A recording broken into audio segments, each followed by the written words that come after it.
یہ جو تبلیغ کا حکم ہے یہ فرض ہے یا مستحب ہے یا حلال ہے، یہ تو علماء کرام بتائیں گے. میں تو صرف آیت کریمہ پڑھ کے سنا دوں گا. سیدھا آدمی سیدھی بات.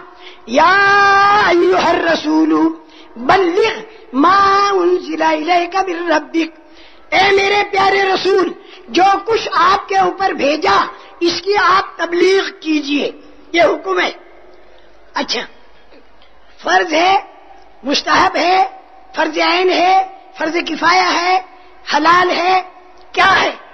یہ ہم سے بالکل مت پوچھنا بھولے سے بھی، یہ تو مفتی بتائیں گے. مفتی حضرات سے پوچھتے رہنا، وہ آپ کو بتائیں گے. اس لیے کہ ساری زندگیاں ان کی کتابوں کے اندر گزری، قرآن کی تفسیروں میں گزری، حدیثوں کے اندر گزری. وہ رات کو سوتے بھی ہیں تو قال اللہ اور قال رسول ان کے ذہنوں کے اندر ہوتا ہے. میرے ساتھ کے بڑے ہوئے ایک بہت بڑے عالم جو میرے ساتھ میں بڑے کرسی سے نظام الدین میں اوپر آ رہے تھے، اس سے سیڑھی سے، اور میں نیچے اتر رہا تھا. میں نے ان کا چہرہ دیکھا تو میں نے کہا بڑی صاحب برا مت ماننا، میرا جی چاہتا ہے کہ میں تمہارے ہونٹ چوموں. اس لیے ہر وقت اس ہونٹ کے اوپر قال رسول اللہ صلی اللہ علیہ وسلم، قال رسول اللہ صلی اللہ علیہ وسلم، بے چین اور بے قرار ہو کر وہ عالم شیخ الحدیث ابھی تک زندہ ہے اور بیمار ہے بیچارے، بخاری شریف پڑھاتے. میں نے ان کے ہونٹ چومے اور اتنا مجھے ان کے ہونٹ کے چومنے میں مزہ آیا کہ یہ وہ ہونٹ ہیں جو ہر وقت قال رسول اللہ صلی اللہ علیہ وسلم ان علماء کرام کو کہ جو ہماری آنکھوں کے تارے ہیں اور جو ہمارے سروں کے تاج ہیں اور جو ہمارے دل کے ٹکڑے ہیں، اللہ ان کی عمروں میں ترقی نصیب فرمائے اور اللہ ان کے ہاتھوں ساری پبلک. ارے تبلیغ میں نکل کر اگر کسی کے دل میں جذبہ پیدا ہوا دین کے چلنے کا تو حلال حرام ہم کو بتانے والا کون ہوگا؟ یہی علماء کرام ہوں گے، یہی ہمیں بتائیں گے حلال کیا ہے اور حرام کیا ہے. اس لیے علماء کرام کی قدر ہم سب کو کرنی ہے.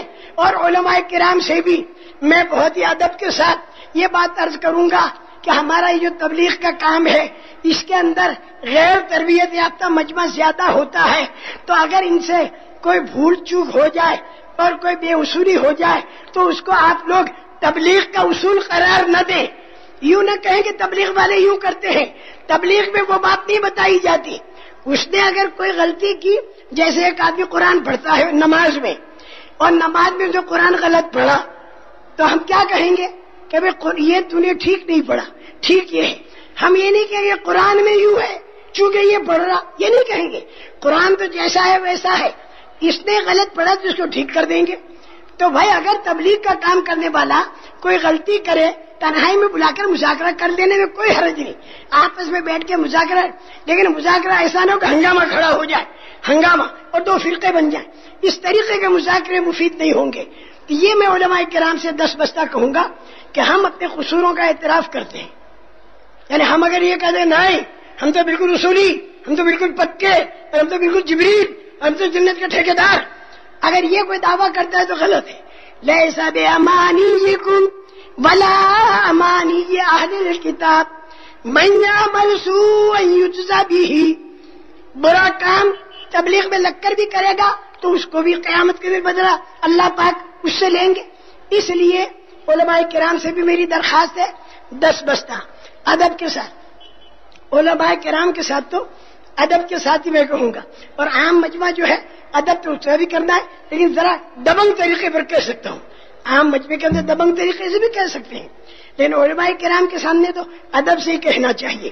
کیا کہ علماء ورثۃ الانبیاء، یہ علماء جو ہے نبیوں کے وارث ہیں، تو ان کی ہمیں قدر کرنی چاہیے. جتنی قدر کریں گے اتنا فائدہ ہوگا. اور علماء جو ہیں ان عوام کی بھی قدر کریں کہ یہ بیچارے اپنی جان اپنا مال لے کر ملک و قوموں میں پھرتے ہیں. کوئی اونٹ چوک ہو جائے تو ان لوگوں کو سمجھا بجھا کے آپس میں مذاکرے کر کے اسے رفع دفع کیا جائے، اس کو ایک مسئلہ نہ بنایا جائے. اچھا ہاں، پھر میں بھول جاؤں گا، ڈائبٹیز کی بیماری بھول پہنچ جاتا ہوں، لیکن اللہ پاک پھر یاد بھی دلا دیتے اپنے فضل سے. یا ایھا الرسول بلغ ما انزل الیک من ربک، اے میرے پیارے رسول جو کچھ آپ پر اتارا یہ آپ لوگوں تک پہنچا دیجیے. اچھا آگے کا جو لہجہ ہے قرآن کا، وَإِن لَّمْ تَفْعَلْ فَمَا بَلَّغْتَ رِسَالَتَهُ،